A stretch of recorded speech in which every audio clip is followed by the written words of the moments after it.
నిజమైన స్నేహితుడు ఒకడున్నాడు. ఎవరైనా యేసయ్య. నువ్వు నిజమైన స్నేహితుడితో యేసుతో సహవాసం చేయి, నీ జీవితం బాగుపడింది, నీ జీవితం జీవించబడుతుంది. ఈ లోకంలో నీతో ఎవరున్నా సరే మరణించేదాకా ఉంటారు. మరణించిన తర్వాత ఉంటారా? ఎవరు నీతో ఉండరు. కానీ నువ్వు మరణించిన తర్వాత కూడా నీతో ఉండేవాడు ఎవరు? హల్లెలూయా. దేవుడు అంటున్నాడు, నువ్వు మరణించిన తర్వాత కూడా నీ నీకుంటా బిడ్డ అన్నాడు. బాబా విన్నావరా? కాబట్టి ఈ లోకంలో స్నేహం అనేది మనకు శాశ్వతం కాదు. మన నిజమైన స్నేహితుడు ఎవరంటే ఎవరు?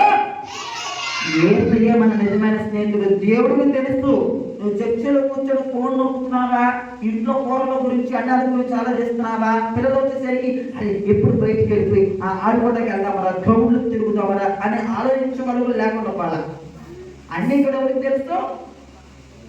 ఎవరికి తెలుసు? యేసయ్యకి తెలుసు. యేసయ్యకి నువ్వు ఏం చేయాలి? లెక్క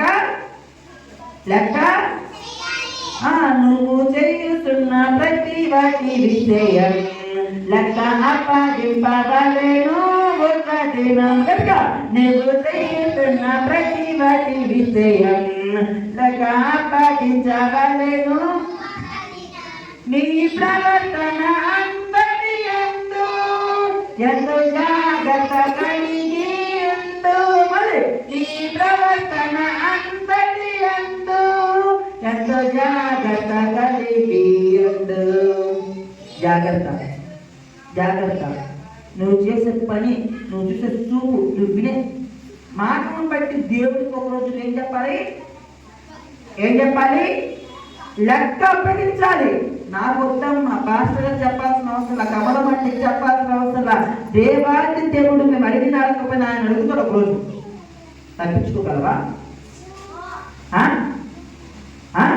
గట్టిగా తప్పించుకోగలవా? కాబట్టి పిల్లలు జాగ్రత్త.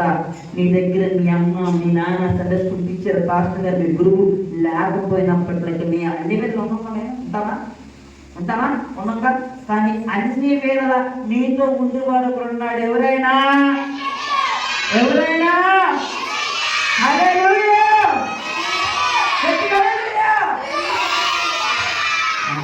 ఆ యేసుతో నీ సహవాసం ఉండిద్దా?